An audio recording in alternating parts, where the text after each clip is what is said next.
positifnya yang ada di sekolah ini. Perilaku yang baik dari siswa, perilaku yang baik dari siswa. Ya, terima kasih Bu Emi sudah memberikan jawabannya. Mungkin Ibu Elia, Alivia bisa menambahkan? Kalau Bu Emi sudah, kita lihat. Memberikan salam kepada guru. Itu termasuk nilai yang bernilai baik dan positif. Mungkin ada lagi yang lain. Siapa? Kira-kira yang bisa menambahkan? Ya. Oh iya, gotong royong Pak Samsul, bagus ya. Gotong royong juga termasuk yang bernilai baik dan nilai positifnya di sekolah. Pak Jon, ya? Ya. Kalau Pak Jon Yang ada? positif, kebiasaan hal baik yang mencakup sikap atau perilaku maupun tutur kata oleh seluruh warga sekolah. Iya, betul sekali ya. Jadi semua jawaban Bapak Ibu itu semuanya sudah benar. Semua itu disebut adalah nilai-nilai yang mengandung positif ada di sekolah kita. Seperti kata Bu Eni tadi ya, nilai-nilai yang baik. Nilai-nilai yang baik itu yang pernah ada di sekolah. Kata Ibu Elia tadi, memberi salam. Iya betul, memberi salam itu adalah sikap positif yang baik yang ada di sekolah. Gotong royong, kata Pak Samsul, betul. Itu kebiasaan yang sering kita lakukan bernilai baik di sekolah. Ditambah lagi penjelasannya oleh Pak Jon, yaitu semua ya perilaku, sikap, tutur kata yang bernilai baik. Nah, tetapi ada tambahan Bu, karena ini budaya pembiasaan. Jadi kalau cuma sekali itulah dia tidak bisa disebut budaya. Yang nama budaya itu yang terus. Hari ini misalnya hari Jumat, kita setiap pagi melakukan apa dengan anak-anak? Nah, berarti Pak Jon, Ibu Wati, Yasin bersama misalnya pada hari Jumat itu termasuk juga dengan nilai budaya positif. Selain itu apa lagi yang sering kita lakukan? Misalnya di hari Senin apa? Upacara bendera. Berarti itu setiap kali dilakukan. Dia termasuk budaya positif. Apalagi kalau misalnya selain itu Cinta, hari Sabtu kebersihan dan lingkungan. ya, kalau cinta kebersihan lingkungan itu dengan sikapnya apa Pak? Kalau dengan kata-kata mungkin sulit. Tingkahnya apa? Nah, gotong royong yang dikatakan oleh Pak Samsul tadi ya. Jadi Bapak Ibu nanti di kelas bisa menulis kembali. Kalau secara umum sudah tahu upacara bendera setiap Senin, ya dah ya. Yasin bersama setiap kelas dikumpulkan. Kemudian setiap hari Sabtu kita sering mengadakan olahraga senam bersama. Nah, itu yang umum. Tapi yang di kelas apa? Misalnya sebelum belajar, kita tadi katanya tadi apa? Berdoa. Kalau pulang juga berdoa. Nah, itu yang baru kita ketahui. Mungkin ada lagi pembiasaan-pembiasaan lain yang sudah Bapak Ibu lakukan tetapi belum bisa dijelaskan di sini. Nah, andai kata ya, Bu, kalau ini sudah jadi kebiasaan budaya, boleh tidak kita nambah lagi? Boleh tidak? Boleh. Dengan catatan kalau kita ingin menjadikan itu nilai budaya positif, kita sepakat dulu Bapak Ibu. Ya, sepakat dulu bahwa ini akan kita jadikan budaya. Gak bisa Ibu Elia menentukan yang lain tidak jadi budaya dia. Karena jadi keyakinan saja. Karena keyakinan itu bisa di dalam kelas saja. Kalau budaya itu hampir seluruhnya melakukan. Paham Bapak Ibu ya? Ya, oke. Kita lanjut lagi ya. Nah, Bapak Ibu ya, tadi Bapak Ibu sudah tahu bahwa nilai budaya yang ada di sekolah kita ini ya, semuanya itu mengandung kebaikan, ya. Kita mengharapkan perkembangan itu mengandung nilai kebaikan. Jadi kalau tidak baik jangan jadikan nilai budaya, karena kita akan menanamkan karakter kepada anak, ya. Seperti tadi belajar, sebelum mulai belajar kita berdoa, pulangnya juga berdoa. Satu lagi kita membiasakan, misalnya mungkin lupa saja, anak-anak kalau misalnya ketemu dengan kita di mana saja, baik di jalan, di sekolah, biasanya sering dilakukan apa? Dan kita sapa dengan salam. Nah, Bapak Ibu saya lihat tadi dari kelas ke kelas itu sudah menulis dengan pembiasaan apa tadi? S itu apa? Iya, 5S. Apa Bu? Senyum, salam, sapa, iya. sopan dan santun. Nah, itu juga sering dilakukan dan dibiasakan di kelas Bapak Ibu ya. Nah, jadi tujuan kita yaitu untuk membantu anak memahami batasan dan konsekuensi terhadap perilaku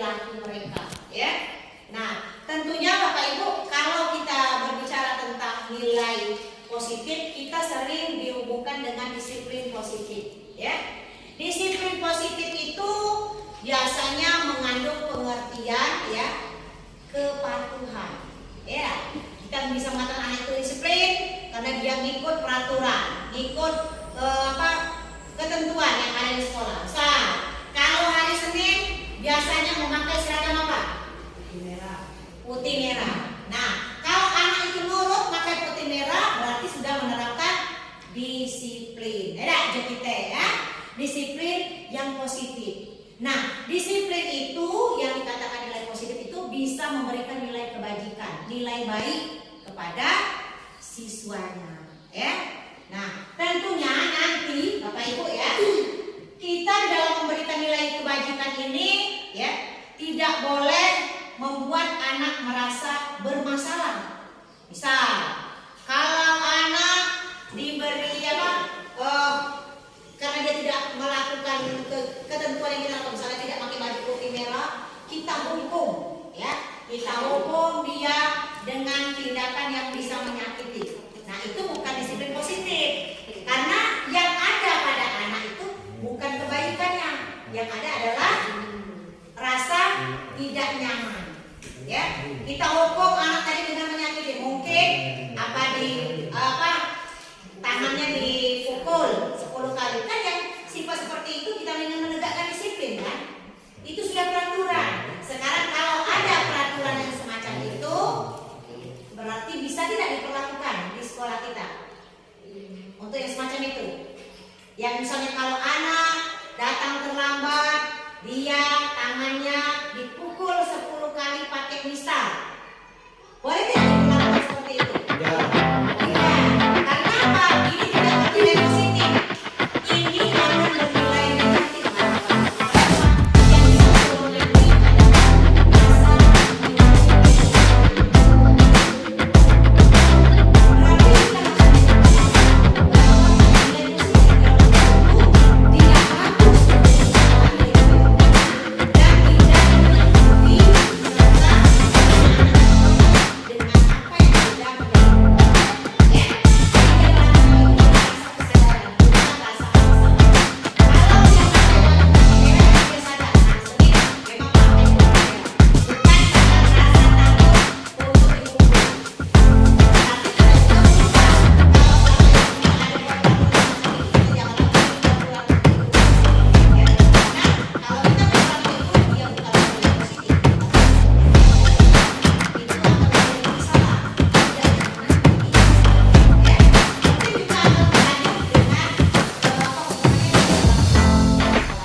Yang bisa golongan ini adalah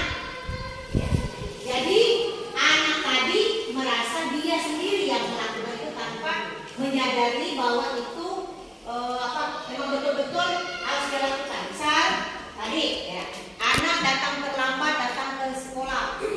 kita sudah pelajaran. Kita langsung hukum anak angkat kaki,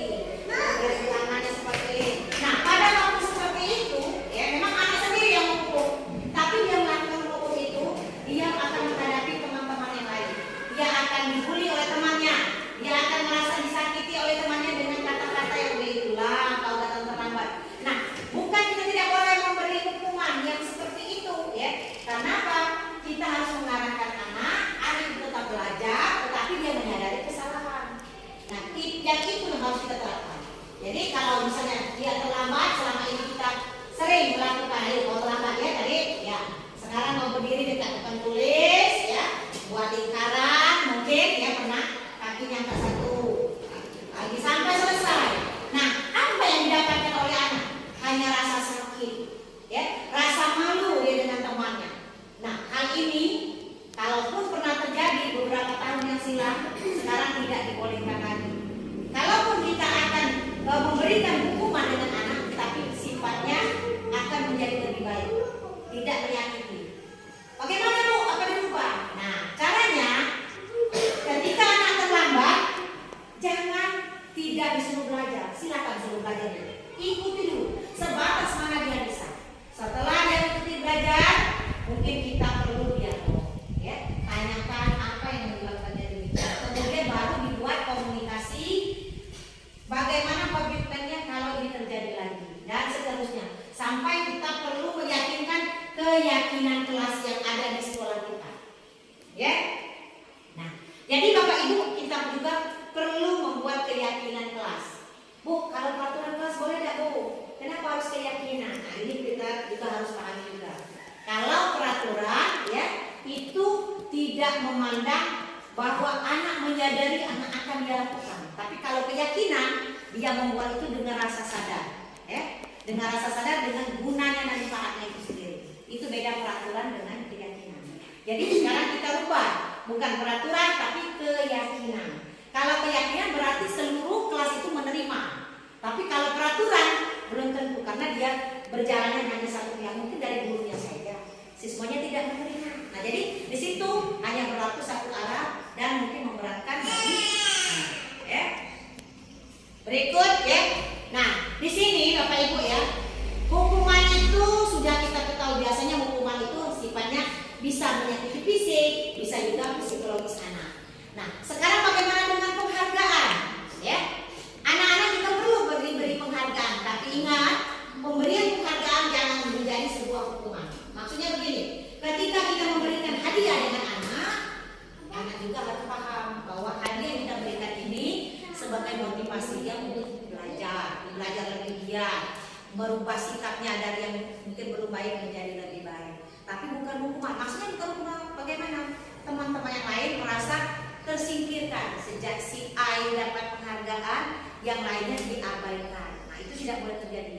Jadi kalaupun kita memberikan penghargaan, tujuan kita memberikan penghargaan itu supaya anak lain mengikuti. Bukan berarti anak yang lain tidak ada nilai. Ya.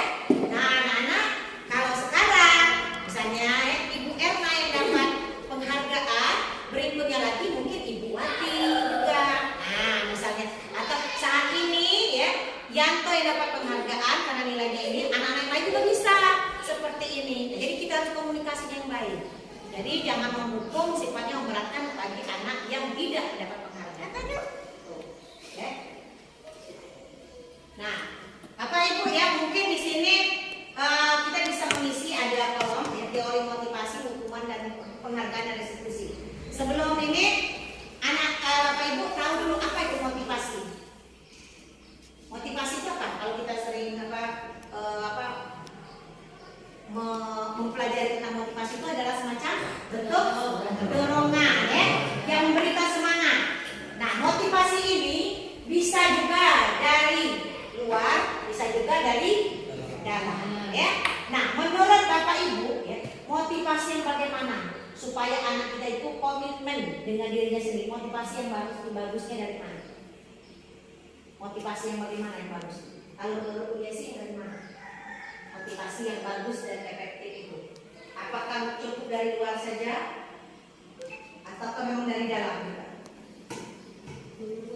Dua-duanya. Kedua-duanya. Jadi motivasi dari luar maupun motivasi dari dalam. Dari dirinya sendiri. Coba kalau kita berikan contoh motivasi yang bagaimana yang bisa membangkitkan anak supaya contohnya anak tetap belajar, mau belajar, bersemangat belajar. Coba kita sama-sama. Kalau motivasi dari luar apa kira-kira? Contohnya supaya anak tetap semangat belajar. Ya sederhana. Iya, memberikan penghargaan, mungkin sertifikat atau ya, berikan hadiah, ya. Nah, itu dari luar. Sekarang kalau dari dalam bagaimana? Nah, dari dalam kan tidak bisa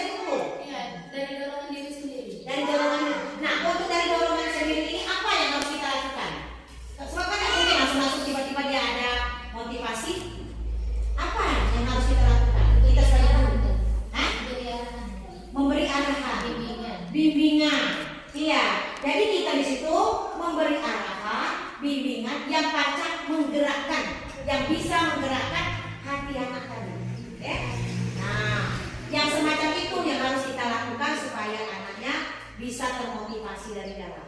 Ya. Misalnya kita nonton kalau ke video, beda anak yang berhasil dapat juara ini ditonton. Kita tiap kali menjelaskan anak itu lihat, oh kalau aku rajin belajar, aku akan seperti ini juga, dapat beasiswa, bantuan pemerintah. Tapi itu dari dalam hatinya, bukan mulut kita yang ngomong. Anak-anak saksikan ya, ini contoh anak-anak berprestasi yang ada di dunia. Tayangkan filmnya. Ada yang dapat hadiah karena dia pintar, cepat tepat, anak yang rajin, sering membantu orang, hanya bantuan dari pemerintah. Nah dia muncul, dia pikirannya sendiri. Berarti kalau sikap aku yang galak, belajar rajin, yang mau belajar rajin, aku akan seperti ini.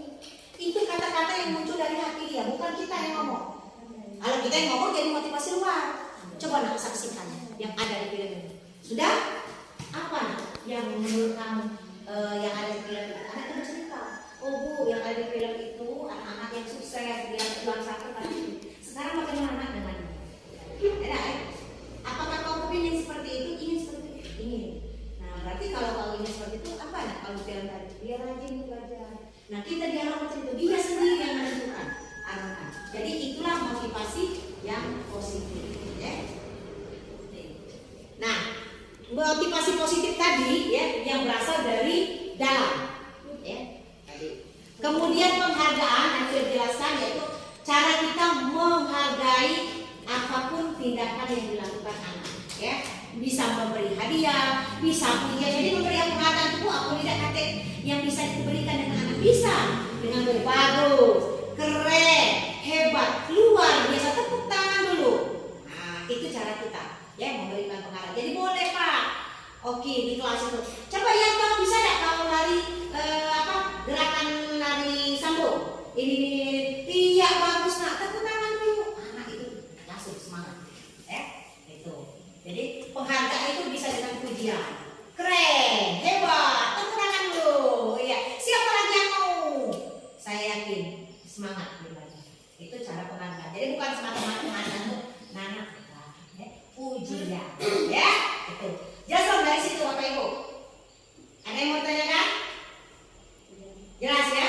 Sekarang kita lanjut dengan restitusi ya. Kenapa kita perlu membahas tentang restitusi? Restitusi itu ya kalau dilihat dari pengertiannya ya, restitusi itu mengandung arti bahwa kita menggantikan sesuatu ya, menggantikan sesuatu yang berupa kesalahan dan kekeliruan. Tetapi sebelum kita mempelajari tentang restitusi, ya, Bapak Ibu harus tahu dulu keyakinan kelas. Ya. Apa itu keyakinan kelas? Keyakinan kelas adalah keyakinan yang dimiliki oleh seseorang, ya, atau sekelompok orang terhadap status sosial, bisa juga, atau bisa juga ekonomi, ya, di situ. Kemudian di situ diminta keyakinan itu dapat mempengaruhi seseorang cara dia berpikir, ya, sehingga keyakinan kelas dapat menjadi faktor penting dalam menentukan peluang dan prestasi seseorang dalam kehidupan.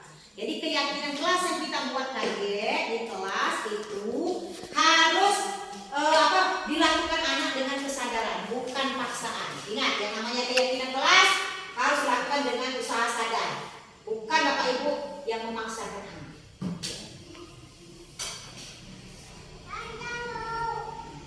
Tadi teori motivasi sudah, motivasi ya, itu bisa dari dalam, bisa dari luar ya. Kemudian nanti ada restitusi yang kita bahas. Nah, restitusi tadi ya, ini adalah tindakan memberi ganti rugi atau mengembalikan sesuatu yang telah hilang, dirusak kepada orang yang dirugikan. Nah, restitusi ini dapat digunakan sebagai bentuk penghargaan atau hukuman tergantung pada situasinya.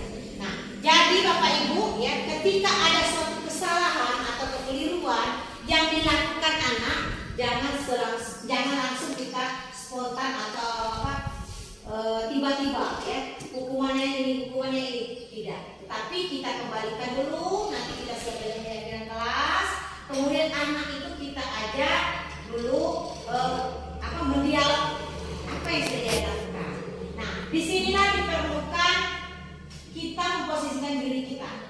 Masih ingat apa posisi diri kita ini? Kalau kita lagi mengendalikan anak, ada 5 posisi yang harus kita pahami.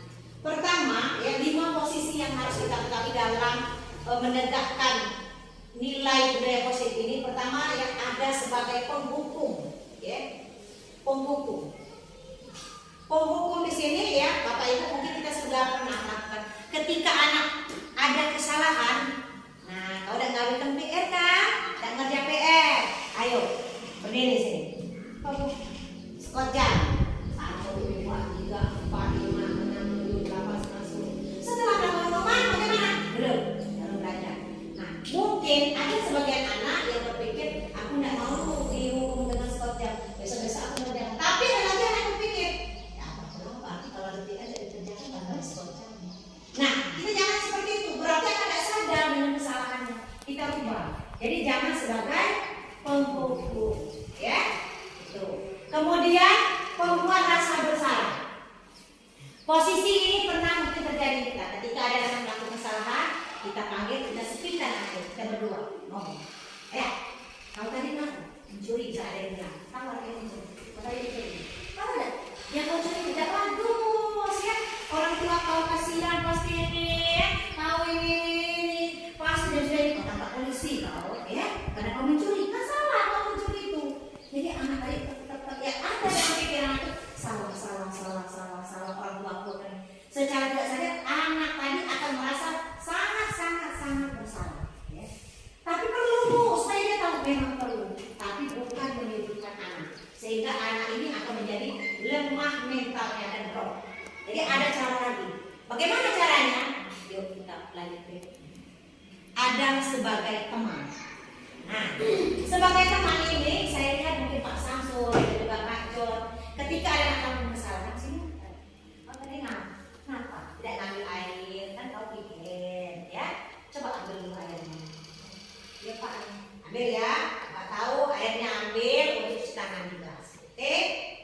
Nah, kan kelihatan di situ berdamai komunikasi. Ini berarti posisinya sebagai teman. Ayo Bapak Ibu, kita yang belum melakukan seperti itu kita lakukan, ya. Bisa tidak kita posisikan diri kita sebagai teman? Nah, berarti teman bagus dibanding sebagai pemberi rasa bersalah atau penghukum. Tapi ada lagi sebagai pemantau. Pemantau itu apa? Kau salah, ya. Tahu dengan kesalahanmu, ya. Sekarang kalau kau salah apa yang kau lakukan?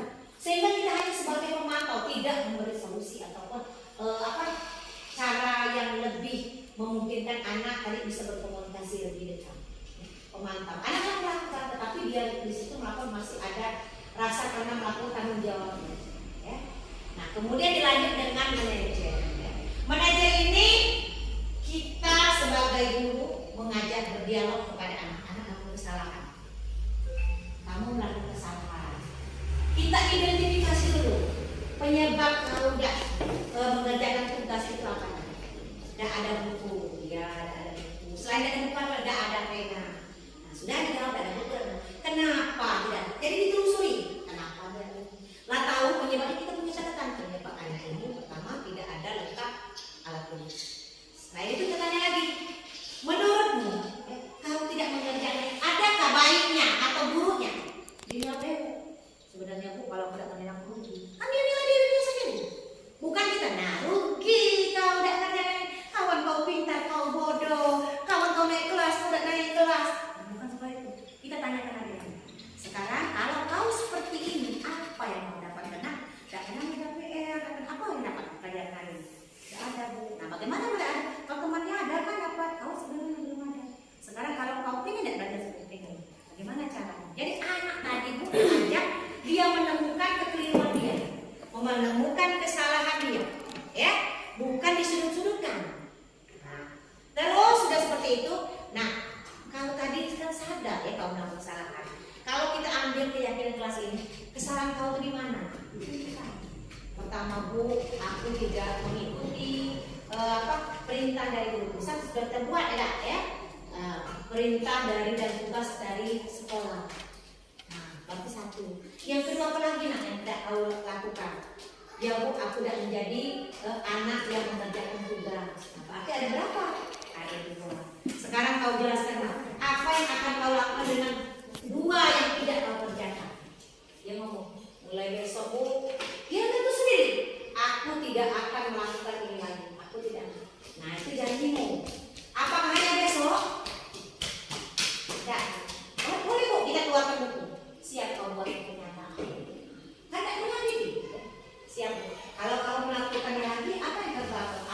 bisa Bu, mungkin aku akan mengerjakan ini. Tulis enggak yang tahu.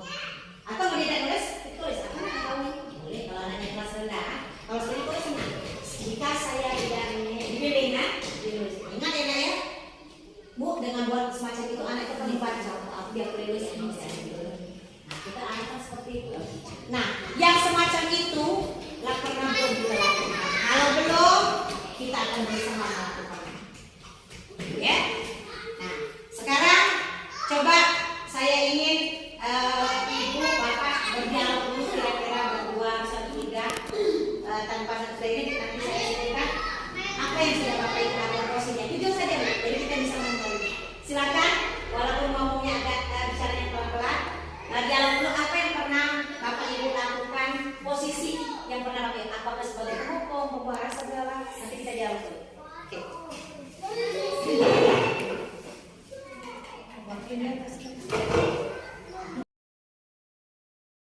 Bagi anak maupun bagi kita. Nah, sekarang bagaimana cara kita untuk menyelesaikannya? Apakah kita akan bertindak sebagai apa di situ? Tidak selesai. Nah, sekarang kalau Ibu Emi ketemu yang seperti itu, kalau kita melakukan restitusi bagaimana? Ibu dilakukan dulu. Kalau seperti yang seperti itu, apakah anak tersebut kita apakan dulu? Kalau kita lihat dari 3 rangkaian tadi. Pertama kita identifikasi dulu penyebab anak itu tidak berusaha. Nah, tetapi biasanya anak kalau dilakukan di tempat ramai dia tidak mau ya. Berarti mungkin kita perlu diajak ke ruangan, ya. Ceritakan kenapa nak kau tadi tidak nulis, ya. Nah, kita ketemu tulis itu mungkin alat tulisnya tidak ada, bukunya segala macam itu. Kalau dapat, alat tulis bisa terangkat. Sekarang untuk memvalidasi, nah kalau kau tidak tulis kan tidak ada buku, berarti kau bisa menulis. Nah, kita mancing kau nak membenarkan keyakinan tadi. Ketahuan di situ. Kalau katanya bisa Bu, coba nak kau tulis ini, kita tahu dia bisa nulis. Tapi kalau tadi ya, kalau misalnya Ibu berikan kertas atau peci, kau nulis kan? Nulis. Itu mulai validasi. Kita dapat. Berarti dia ini hanya tidak ada alat tulis. Nah, berarti nak untuk yang berikutnya nanti, kalau kau tidak ada alat tulis, ya, kau boleh pinjam yang Ibu atau teman. Kita mulai validasi. Sekarang Ibu tanya juga, penyebab kau tidak ada alat tulis itu kenapa?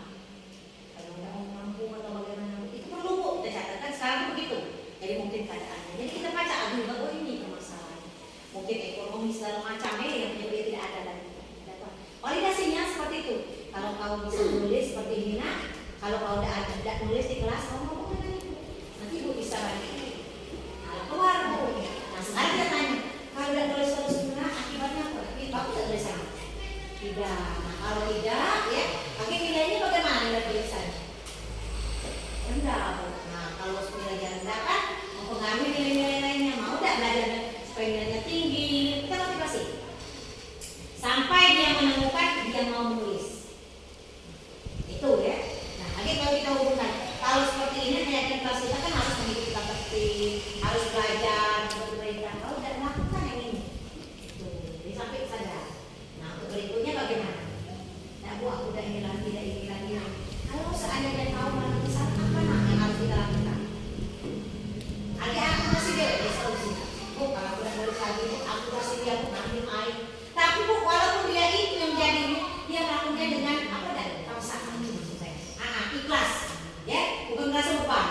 Sehingga kalau tidak merasa beban, waktu dia melakukan salah lagi, kayak malu ada ngomong ngambil air, nah, seperti itu. Tanggung jawabnya ada, ya itu. Itu. Nah tapi bagaimana kalau anaknya memang tidak bisa nulis? Memang tidak bisa nulis ya Bu, aku tulis. Oke, aku tulisnya Anda tidak ada, bisa ditatasi. Tidak bisa nulis. Nah berarti Bu, validasinya anak ini perlu diminta untuk menulis. Nah komunikasinya keyakinan sudah tentang ini. Nah kalau tidak ikut peraturan sekolah ini kalian keyakinan kelas ini, berarti kau nak termasuk anak yang tidak seperti ini. Kalau tidak seperti ini berarti anak nilai kamu nak seperti ini. Kita menunjuk. Nah tapi tidak punya catatan. Nah sekarang kau mau tidak belajar nulis supaya tulisan bagus? Mau tidak Ibu bimbing? Berarti kita ada solusinya. Kita membimbing anak itu, atau kita nanti komunikasikan dengan orang tuanya. Pokoknya Bu, kita sudah ada langkah di situ. Anak pun melakukan kesalahan tadi, siap melakukan konsekuensi di garis bawah.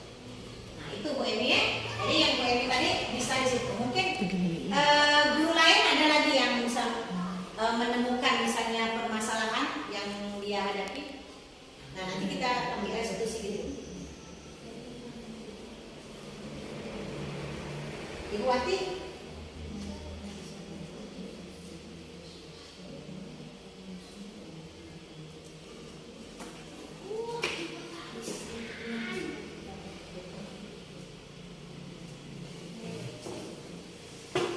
Coba kalau Ibu Elia kan kelas 1. Ibu Elia apa kira-kira?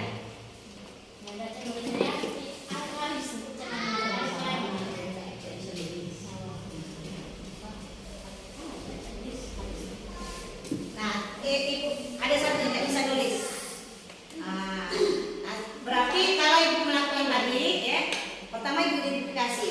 Nah, karena anak yang tadi kena kita melihat ada perhatian khusus, ya, apa anak yang perlu perlakuan khusus itu.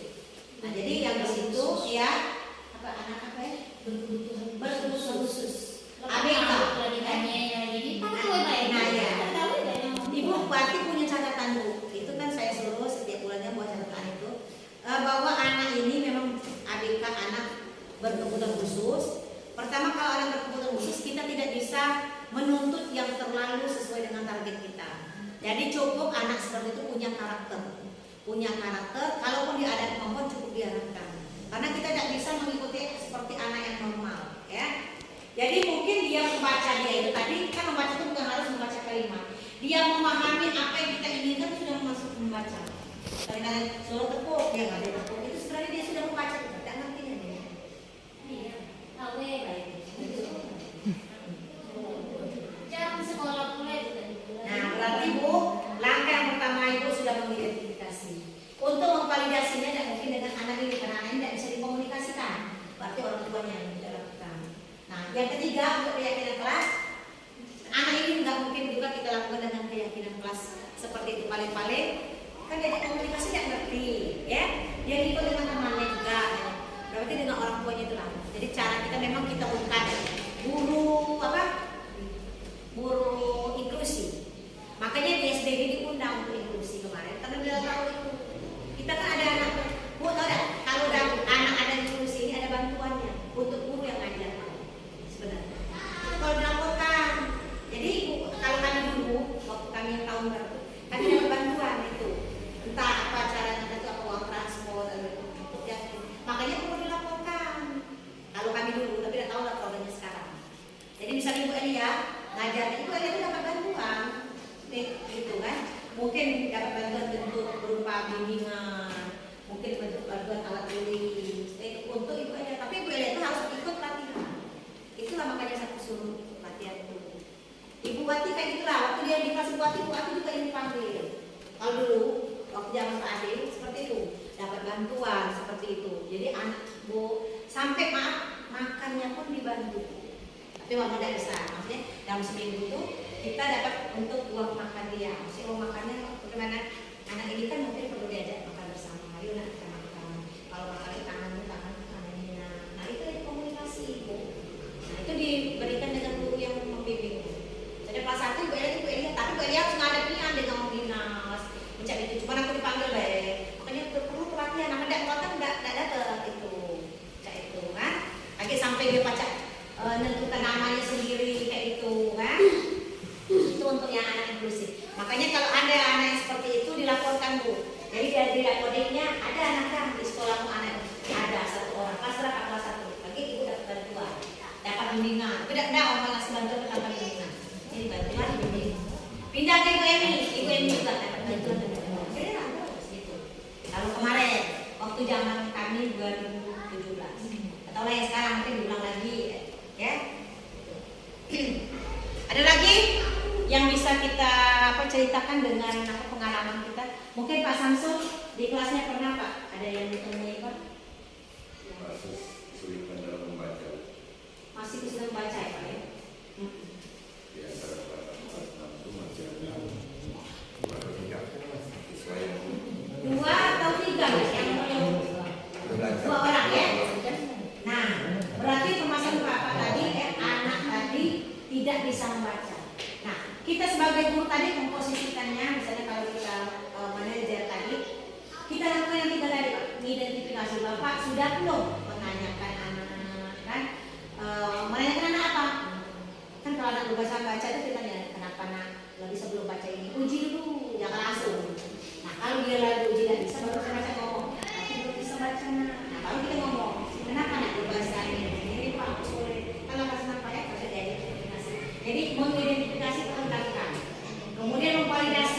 Validasi tadi itu membenarkan kalau kita tidak bisa membaca, ya, bagaimana kita ikuti pelajaran berikutnya.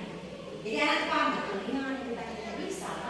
Nah, kalau ingin paham, ingin bisa, berarti harus bisa membaca. Nah, baru kita tanya lagi dialognya. Nak, bisa membaca itu bagaimana, nak? Oke, senyum-senyum, ada giring-giring. Kita ngomong. Pertama, kalau kenal huruf. Lah tahu dengan huruf yang 26 ini? Nah, kalau dia belum, kenapa kau belum tahu? Tidak ingat ya? Nah, berarti kalau belum tahu, dia tidak tahu. Sekarang, tahu bagaimana kau tahu? Supaya tahu. Nah, belajar dengan siapa? Dengan Bapak. Kalau kau belajar dengan Bapak, bersedia tak tahu? Setiap hari menulis huruf A sampai Z itu, ya, 2 hari 1 kali kau nyetor tulisan huruf A. Ini kan tidak ada solusi. Nah, mulai memvalidasi kan? Nah, yang itu Pak, mungkin nanti kita kalau anak tak tahu belajar di rumah ya, sudah enggak. Akhirnya anak sampai tamat. Kita enggak sampai maksimal. Pokoknya ibu bapak ingin nulis, lihat tahu menulis atau jam istirahat tahu tulis apa gitu, ya. Nah, sudah itu, ya, kita hubungkan dengan kelas. Dengan kelas apa yang berhubungan dengan membaca belajar, hubungkan semuanya. Jadi anak tahu banyaknya yang kelas tidak bisa mengikuti dengan aku tidak bisa membaca. Nah, dengan demikian dia sadar, berarti membaca perlu aku tahu, aku bisa. Nah, nak bisa itu aku melalui proses. Bagaimana caranya? Mengikuti perintah Pak, menulis, nyetor, membaca dengan 2 kata atau 3 kata, menghadap Bapak. Mungkin Pak buat perjanjian, bersedia tak tahu? Misalnya dalam 1 minggu sekali kau menghadap Bapak untuk 1 jam. Dilatih. Itu seperti kalau Pak tidak bersedia, bagaimana? Buat semacam itu. Kita mungkin belum lakukan itu Pak. Nah, sekarang lagi kita mulai lakukan itu. Ya.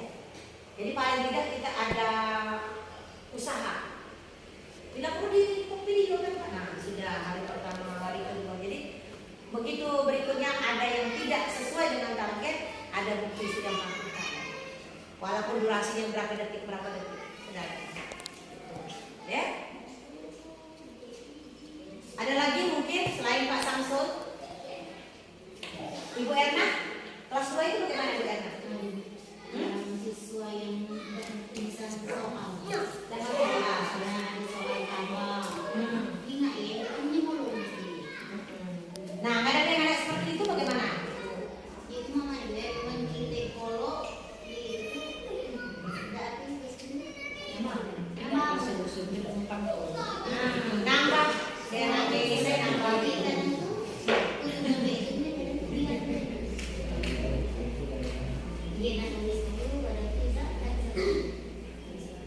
Jadi seperti itu yang dilakukan.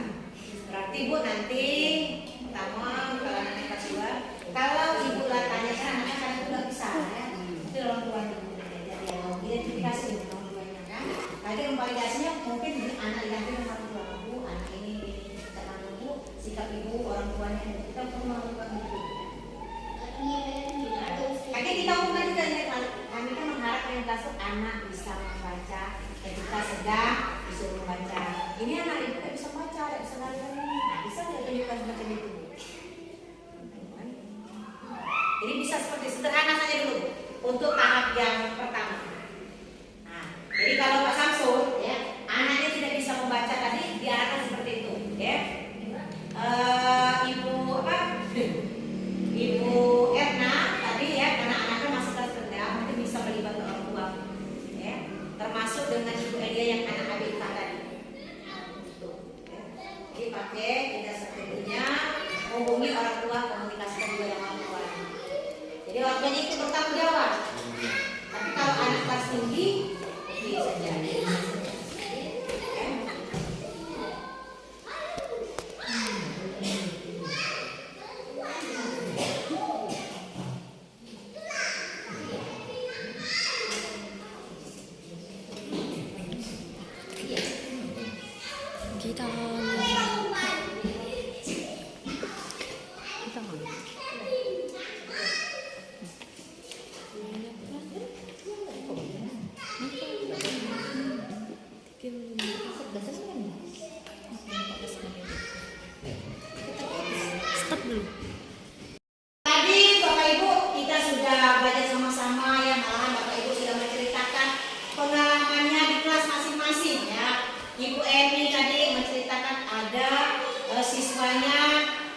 tidak mau menulis.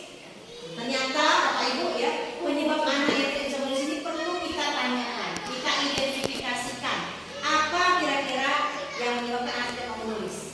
Yang kedua ya, anak tadi kita validasikan ya, kira-kira apa yang harus anak itu lakukan yang baik dan bisa menentukan mana yang buruknya dari tingkah yang tidak mau menulis tadi. Kemudian kita hubungkan dengan keyakinan kelas yang ada sehingga anak memahami bahwa kesalahan atau kekeliruan yang telah dia lakukan itu. Ya. Nah, untuk Ibu Elia, ya, Ibu Elia ada nemuin satu kasus anaknya tadi katanya tidak mau mengikuti kegiatan pelajaran yang asal-asalan saja. Nah, ini kata saya tadi diidentifikasi kalau ternyata anaknya ini memang anak ABK. Jadi kalau anak ABK memang Bu, belajar dialog agak susah ya Bu ya. Jadi di sini Ibu mengidentifikasinya mungkin dengan orang tuanya dulu, bersama-sama dengan orang tuanya memvalidasi kemudian menjelaskan juga tentang keadaan sekolah kita dan keyakinan kelas kita. Mungkin itu saja Bu untuk yang Ibu ya. Untuk Ibu Erna juga demikian, ada yang anak menangis saja ya, karena Ibu Erna ini kelas rendah. Nah, Bu Erna ajak dialog besar dengan anak tadi ya, misalnya menghibur, jangan sampai dia menangis. Nah, kemudian mungkin kita ajak cerita dulu supaya anak tadi bahagia. Kenapa dia mau nulis? Jangan dimarah dulu, ya, sampai dia nanti ketemu. Dan nanti dihubungkan dengan orang tuanya juga, ya, sampai kita berdialog. Itu salah satu. Untuk apa? Ibu Yesi, ya, tadi kata Yesi pernah Bu, saya sebagai penghukum, ya, karena anak ini memang tidak pernah mau mungkin Bu Yesi ya. Nah, itu Bapak Ibu ada nilai positifnya juga, ada nilai negatifnya. Nilai positifnya bagaimana? Mungkin Ibu Yesi akan memberitahukan dengan anak bahwa kalau melakukan kesalahan seperti ini nanti jadinya, ya. Anak-anak yang lain seperti ini juga akan jadinya kalau tidak mengikuti, ya. Demikian juga mungkin dengan siswa-siswa yang lain, ya. Nah, dari situ mungkin Bapak Ibu ya, kita belajar hari ini ada sesuatu yang ingin kita dapatkan dan ingin kita terapkan, ya. Kalau misalnya saya mulai dari Ibu Erna, yang Ibu Erna dapatkan dari hari ini apa saja? Ya.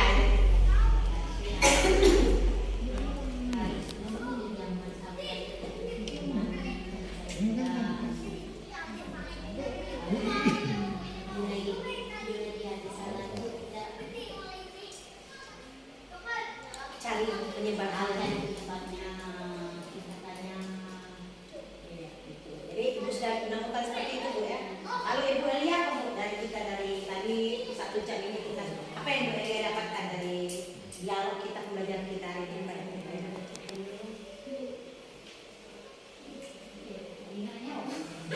dan kalau dari awalnya apa misalnya yang didapatkan? Masih ada sebagian apa Bu ini yang didapatkan?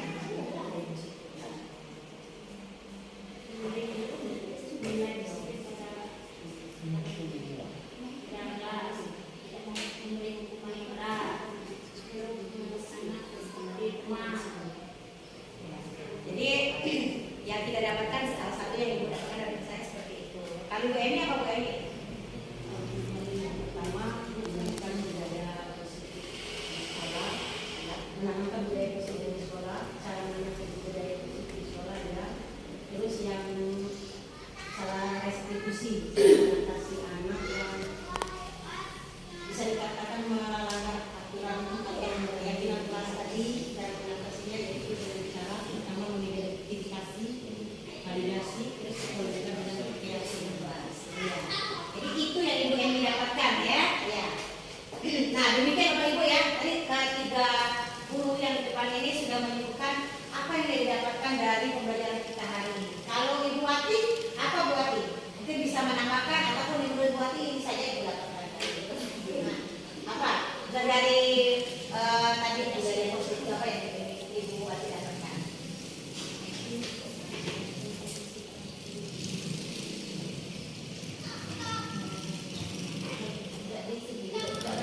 Tidak apa-apa, sebutkan saja mana yang didapatkan. Kan dari awal tadi kita ceritanya tentang ini, apa yang didapatkan dari awal tadi, gitu kan?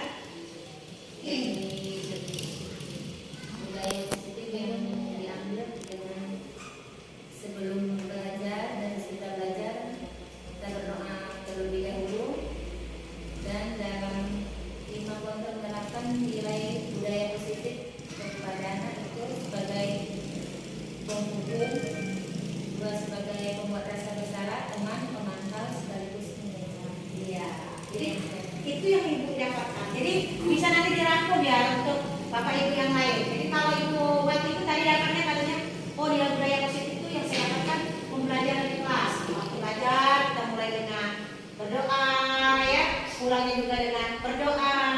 Kemudian juga apa lagi, posisi gurunya tadi bisa jadi hukum kalau dalam pendekatan budaya positif, bisa jadi apa, pemantau, bisa jadi teman, bisa jadi apa, manajer, ya. Nah, jadi ada posisi-posisinya. Kalau Ibu Yesi sendiri gimana Bu Yesi? Kalau untuk saya sendiri, saya lebih ke dalam proses belajar di dalam kelas. Yang pertama, kita sebagai guru harus bisa membuat komitmen dengan anak. Kemudian harus memberi keyakinan kepada anak, sehingga keyakinan itu dilakukan tanpa ada paksaan, dilakukan dengan kesadarannya sendiri. Kemudian di dalam kelas juga untuk menerapkan 5S kepada guru ataupun kepada sesama teman. Senyum, sapa, salam, sopan, dan santun itu harus diterapkan, karena itu ada nilai budaya positifnya dan dilakukan secara terus menerus. Ya, itu saja. Iya, terima kasih Bu Yesi, ya. Ibu juga yang lainnya demikian. Jadi budaya itu ingat, catatan budaya. Kalau dia diterapkan secara terus menerus, jangan kalau sekali Bukan budaya.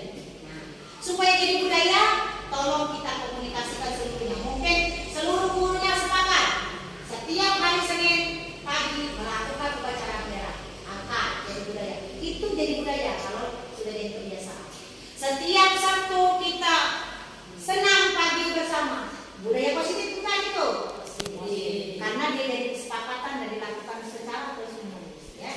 Berdoa sebelum belajar, semua guru, semua siswa, setiap awal pelajaran melakukan. Jadi budaya positif.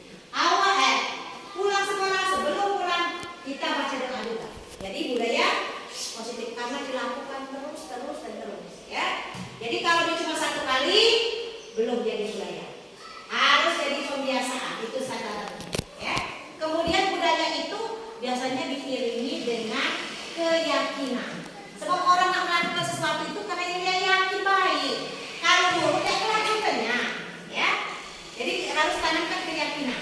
Biasanya keyakinan itu mengandung komitmen, konsekuensi. Nah, hendaknya komitmen dan konsekuensi itu dilakukan dengan sadar, bukan dengan keterpaksaan.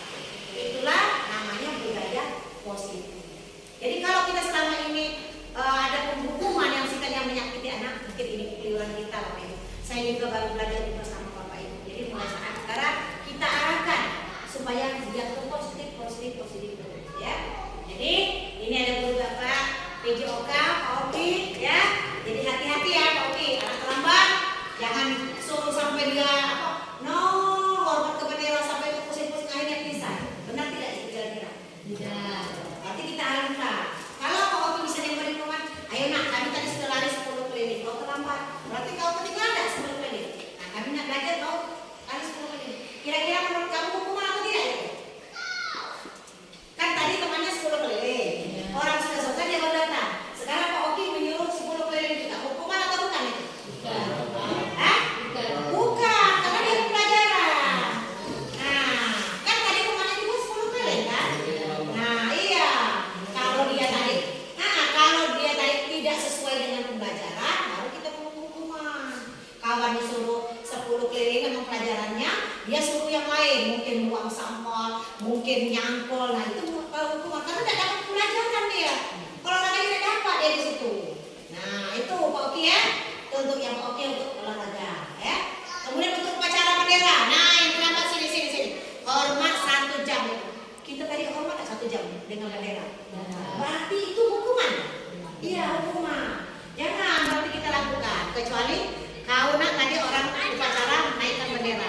Sekarang kalau bagaimana sebelum masuk kelas kau latihan naik bendera. Masih hukuman tidak itu Bapak Ibu? Dah. Kenapa? Ya, tapi sepakatkan dulu bagaimana anak. Kalau kan kau lebih suruh naik bendera. Mungkin dia ada hukuman karena anak tadi senang. Ya, dia dapat ilmu. Tapi mensuruh hormat tadi kita tidak hormat dengan bendera sampai anak pusing, pingsan. Nah, jadilah hukuman itu. Ya. Sudah.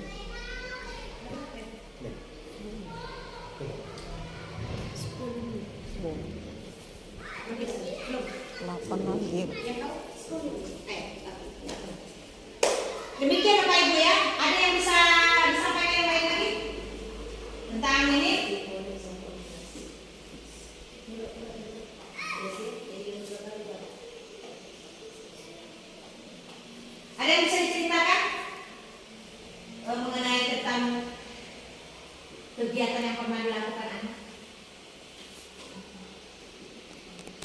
Ya, iya sih.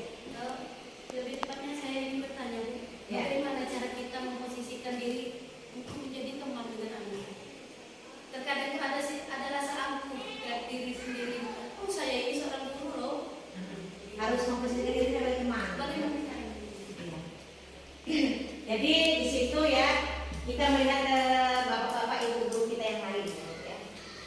Memang kita ini sadar bahwa kita ini guru. Ketika menghadapi anak tadi, ya anak itu tetap anak bagi kita. Kita berusaha untuk memposisikannya. Nah berarti bapak ibu kita mungkin menurunkan ibu kita sendiri. Ya. Menurunkan ibu kita dalam arti begini, ya supaya anak menjadi lebih dekat akrab dengan kita. Ya kita lupa. Karena seperti ini, kita anggap anak itu siswa itu seperti anak kita. Pernahkah kita dengan anak kita dialog?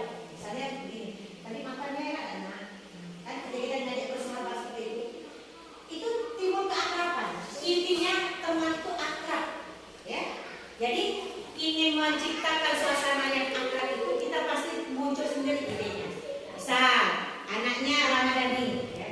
Ramadhani ini misalnya ada nama kesalahan. Nah menimbulkan rasa teman tadi, ya posisi kita memang soleh. Anak ini salah. Nah supaya dia ini kita menurunkan ego kita. Pertama kita latihan emosional kita, ya. Jangan ledakkan dulu amarah kita. Mungkin kita, yuk Ramadhani duduk sini yuk dengan ibu. Nah ketika kita sudah menawarkan keakraban ini sudah muncul persahabatan. Duduk sini Ramadhani, yuk sini nak sini. Dalam ini bukan main ini sering nakal, sering ini sini. Tadi kau ini apa, ya? Kau tadi kawannya ini. Kita turunkan Bu. Memang di sini tidak bisa Bu. Apalah kira-kira penyebabnya?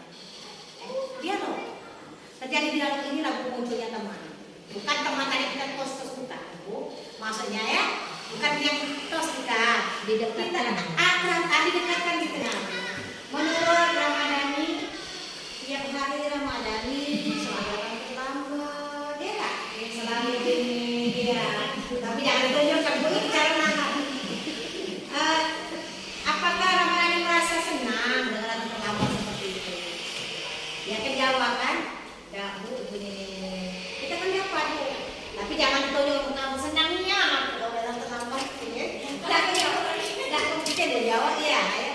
Nah jadi strateginya tadi mungkin agak susah ya. Tapi kita ini. Nah menurut aku satu lagi. Ketika kita nak marah jangan menghadap dulu.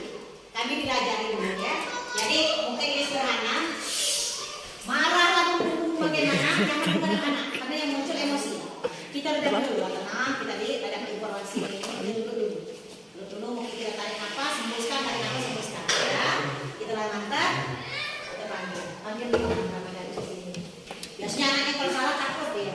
Kalau enggak, saya duduk kayak tepak ke mungkin. Nah kurang lagi bergerak dulu. Nah boleh kita ngomong cak itu kan?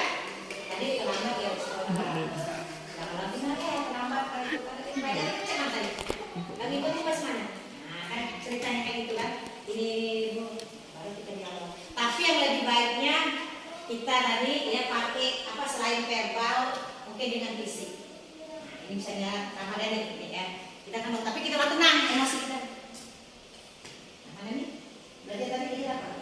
Ini Bu. Yuk kita teman saya tentu ibu ada yang kita tolong. Udah kita tolong. Nah mungkin kita ibu ada yang kita tolong. Misalnya tolong tapi jangan tunjuk amarah kita. Kalau kita tunjuk amarah dia tidak menurut. Oh udah nak kita tolong nak. Ibu banyak pekerjaan kita tolong ada yang nak kita disusul. Mungkin dia tidak mikir. Nah setelah duduk. Mungkin awal kita suruh Pak ini tuh. Ya nak makasih. Udah dulu baru kita cerita. Mungkin bisa seperti itu Bu strateginya. Tapi ingat kuncinya jangan ada emosi atau marah. Ya. Kita ibu dengan siapapun jangan dengan anak dengan siapapun kalau udah lagi marah tuh tidak baca kontrol gitu. Jadi baca ngendalik emosi. Jadi itu salah satu. Ya. Gimana Bu Jesi? Iya Bu.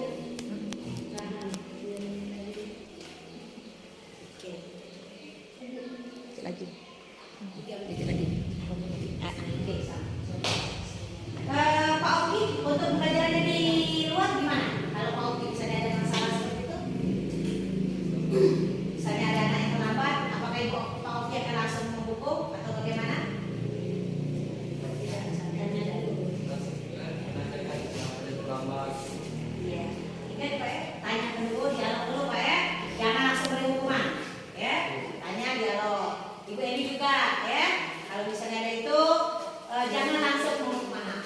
kalau kita lagi marah jangan dulu tekan dulu kita menjadi tadi kalau kita temukan anak. Usahakan anak itu komunikasi. Ingat 3 jalur tadi ya, mengidentifikasi, memvalidasi, dan keyakinan kelas. Usahakan terapkan 3 ini ya. Nah, kalau kita pernah Bu selama ini sebagai pengurus sudah apa Bu yang berlalu jadi pembelajaran kita. Untuk berikutnya kita mulai memperbaiki diri kita, bukan untuk siapa saja, untuk diri kita dulu, nanti ke anak ya. Kemudian anak tadi cintailah seperti anak kita sendiri. Jadi kita harapkannya kalau anak ini baik Bu, berarti pembelajaran kita juga baik. Kalau anak ini buruk, berarti pembelajaran kita juga buruk dan berhasil kita. Nah, jadi usahakanlah supaya ini bisa terlaksana dengan baik juga. Hasilnya akan jadi baik, ya. Percayalah Bapak Ibu ya, kita ngajarnya dengan bagus ini akan jadi kenangan, ya. Aku pengalamannya sudah berapa sekolah ngajar, ya. Akhirnya ketemu dengan anak. Nah, anak ini kan bercerita, Ibu dulu Bu, jangan kami takut ya dengan Ibu. Kenapa? Ibu tuh nggak ngomong, tapi Ibu kalau ngomong, ya, itu tidak ngomong cinta, ya, kayak gitu Bu, ya. Bu, kayak Ibu senang dengan Ibu, tapi kan Ibu waktu dulu banyak diam, jadi kami takut, mau dengan Ibu itu marah. Nah, berarti Bu kita dulu pernah juga ya membuka diri, kan kayak gitu kan. Ada juga murid ketemu juga buat laki-laki. Oh, Ibu senang dia Bu dengan senang. Aku lah SMP tidak pernah ajak Ibu. Karena Ibu ngajar dulu, Ibu tidak Ibu tuh kalau ngomong, nah kamu kaget apalah SMP seperti ini dan kalau kamu sampai aku dulu yang melakukan seperti itu. Kan kita tidak ingat lagi, tapi anak membekas. Jadi dalam pembelajaran itu Bapak, Ibu buatlah yang terbaik, ciptakan yang terbaik. Kita tidak tahu, kita semakin tua, ya. Dan nanti ada masanya kita juga selesai dalam kegiatan pembelajaran ini. Jadi buatlah situasi yang aman dan menyenangkan sampai anak bisa mengikuti kegiatan kita dengan baik. Demikian ya Bapak Ibu ya. Saya pikir mungkin Bapak Ibu sudah bisa memahami. Untuk selanjutnya kita lanjutkan dengan kegiatan berikutnya. Dan atas kesediaan waktu Bapak Ibu saya ucapkan terima kasih. Saya tutup dulu. Billahi taufiq wal hidayah. Wassalamualaikum warahmatullahi wabarakatuh. Waalaikumsalam.